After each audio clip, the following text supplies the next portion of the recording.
Self-confidence and faith in oneself is both the man-made weapon which defeats the devil and the man-made tool which builds a triumphant life.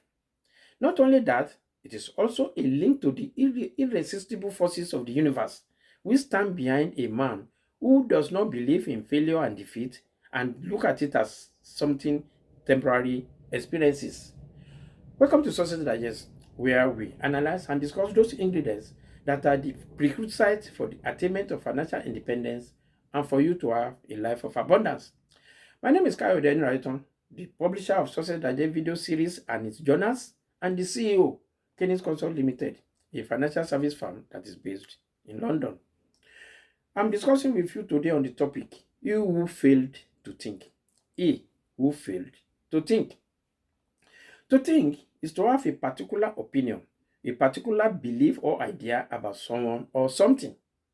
It is to direct one's mind towards someone or something, to use one's mind actively to form connected ideas. Thinking involves complex brain activities, including neuron signaling, memorial retrieval, and the formation of associations.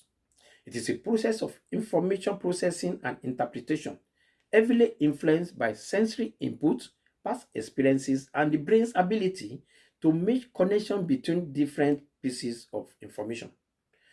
These are the most powerful forces in nature. In the mineral world, everything is solid and fixed. In the animal and vegetable kingdom, it is a state of flux for every ever changing, always being created and recreated. In the atmosphere, we find heat, light, and energy. Each realm becomes finer and more spiritual as we pass from the visible to the invisible, from the coarse to the fine, from the low potentiality to high potentiality. When we reach the invisible, we find energy in its purest and most volatile state. As the most powerful forces in nature are the invisible forces, the spiritual force, and the only way in which the spiritual force can manifest is through the process of thinking. Thinking is the only activities which the spirit possesses, and thought is the only product of thinking. This is the process by which failure is changed to success. We have passed through this road before, and I do not wish to repeat myself. By this simple exercise of thought, a man changes not only himself, but his environment, his circumstances, and his condition.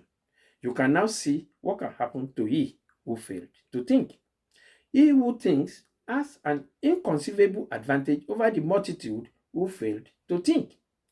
According to Elani Ede, Bill Gates' mother, Mary, exasperated with no response from Bill one day, asked him what he was doing through the intercom. I am thinking, he shouted back. You are thinking? She asked. Yes, Mom, I'm thinking, he said fiercely. Have you ever tried thinking? Bill Gates was in the sixth form and in the basement of their house at the time. The world realized the result of those thoughts of Bill Gates when he became the richest man in the world in 1995, according to Forbes. He held the top spot on its fourth list of the world wealthiest individual for 18 out of the 24 years between 1995 and 2017, becoming a billionaire in 1987 at the age of 31. Let me ask you, have you ever tried thinking? Mind is creative, and conditions, environment, and all experiences in life are the result of our habitual or predominant mental attitude. The attitude of mind necessarily depends upon what we think. Therefore, the secret of all power, of all achievement, and all possession depend upon our method of thinking. There is a world within every one of us, a world of thought and feeling and power, of light and life, beauty, and although invisible, its forces are mighty. This world within us is governed by our minds. When we discover this world, we shall find the solution for every problem, the cause for every effect, and since the world within us is subject to our control, all laws of power and possession are also within our control. The world without is a reflection of the world within. What appears without is what has been found within. In the world within may be found infinite wisdom, infinite power, infinite supply of all that is necessary, waiting for unfoldment, development, and expression. If we can recognize these potentialities in the world within, they will take form in the world without. Life is an unfoldment, not an accretion. By accretion, it means growth or increase by the gradual accumulation of additional layers of matter. It is not this, but unfoldment, which is the gradual development or revelation of something. Electricity has been in existence right from the beginning of time, but became known when unfolded. Same goes for artificial intelligence, AI, which is now the order of the day. They have been in existence but never unfold. This unfoldment starts with the thought of a person. The ability of the individual to think is his ability to act on the universal and bring it into manifestation. This is only possible with his link with the universal, which is his thought. Mind is static energy. Thought is a dynamic energy. The two faces of the same thing. Thought, therefore, is the vibrating force formed by converting static mind into dynamic mind. Thought is mind in motion, just as wind is air in motion. Every thought, therefore, is a cause, and every condition arising as a result is an effect. For this reason, it is absolutely essential that you control your thoughts so as to bring forth only desirable conditions. Now, what happened to the man who failed to think? He who does not think drifts. Thinking is the true business of life. Power is the result. Therefore, when you fail to think, you will remain oblivious to the power which has been placed within your control. When this happens, you limit yourself to the superficial condition and make yourself a beast of burden for those who think, those who recognize their power. Those who know that unless we are willing to walk, unless we are willing to think, we shall have to walk. And the less we think, the more we shall have to walk, and the less we shall get for our work. I use the word drift for those who fail to think because it is not a complete statement of fact to say that someone failed to think, as nobody has a blank mind unless during illness. It is our action following our thought that determine what we are called and what we become. We act and become as we think. We are saints when we behave godly, and we are devil when we become devilish. An insane man also think, only he thinks and behave abnormally. To drift is to move passively, aimlessly, and involuntarily into certain situation or condition. Therefore, he who fails to think will be controlled by circumstances and conditions surrounding him, instead of him controlling his circumstances and conditions.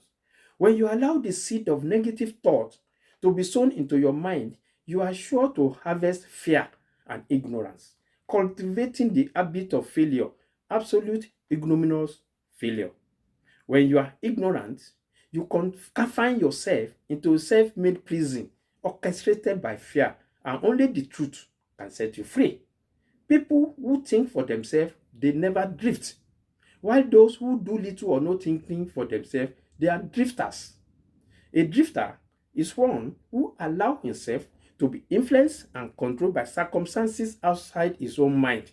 He will rather allow fear to occupy his mind than to go to the trouble of thinking for himself, accepting whatever life throws in his way without making a protest or putting off a fight. Mentally lazy to use his own brain, but controlled by other people's ideas. He does not know what he wants from life and spend all time getting just that.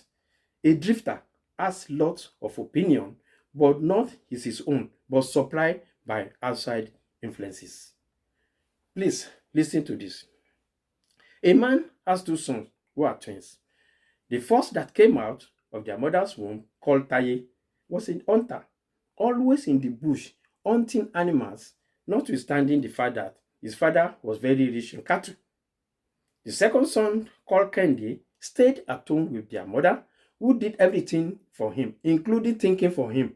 Please, remember the discussion between Bill Gates and his mother and who does the thinking in that dialogue. One day, their father called Taye and requested of him to take his hunting tools and go out to the field, bring him some venison, and make him savory meat, such as he loves, and bring it to him, that he might eat, that his soul might bless him before he died. Their mother heard this, and as Taye went to the field to hunt and bring the venison as requested by the father, she informed Kehinde of her husband's plan to bless Taye after eating his savory meat, but then commanded Kehinde to go to the flock and fetch 2 good kid of goats, and she will make them savory meat for their father, such as he loved, for Kehinde to take it to him, that he might eat and bless Kehinde before his death. Who's doing the thinking here? The mother. Kehinde did as his mother commanded him. She cooked the savory meat, which Kehinde took to their father to eat after disguising as Taye. The father did eat the prepared savory meat, notwithstanding his suspicion, for he perceived that the hand is Taye's hand, but the voice is Kehinde's voice, and blessed Kehinde as he promised Taye. Taye came in with his father's request immediately after the blessing, but it was too late. Kehinde fled from the wrath of his brother Taye and took refuge with their uncle where he encountered many life difficulties which he could not handle well because he did not used to thinking by himself. While he was with his uncle, the uncle thought for him such that he tricked him into marrying 2 sisters who both bore children for him, and not only that, each of the 2 sisters thought for him and offered their maids to him, and he fathered their children. He labored for 21 years serving to pay dowries for his wives, during which his wages were adversely changed 10 times, his uncle doing his thinking for him again.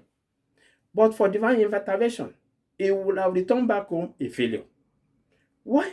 What a fate for a man that has been blessed and destined to be great in life. God had to encounter him twice because he loved him, and for him to regain the blessing his father has blessed him, and for him to fulfill his life's destiny. Never was it mentioned that he took any decision by himself except by divine intervention. Even the prodigal son took the decision to return to his father and ended his life misery, but not for him. God had to instruct him to go back to the place of his first divine encounter, and on the way had his second encounter and became great, fulfilling his destiny in life. Recognition brings about realization. Concentrated thought with desire wrought out the secrets of life. He who fails to think will not fail to drift. I'm going to stop here due to constraint of time.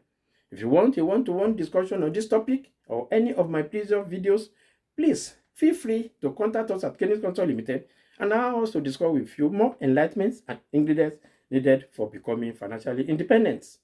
We are the financial experts that specialize in financial management. We will invest your fund on financial instruments for you at the stock exchange and manage it for you thereafter. Let us continue to travel together on this journey of success through the path of wisdom, to be informed, to be transformed, and not to be informed, to be deformed. My next name remains Kayode Enrighten, and I can be reached on 07427942000 or 07951775255. Better still, visit our website, kennethconsultlimited.uk. kennethconsultlimited.uk. If you are blessed by this video, please subscribe to it, share, and like it. Also, visit our blog on YouTube for more of our videos. Please continue to enjoy your success.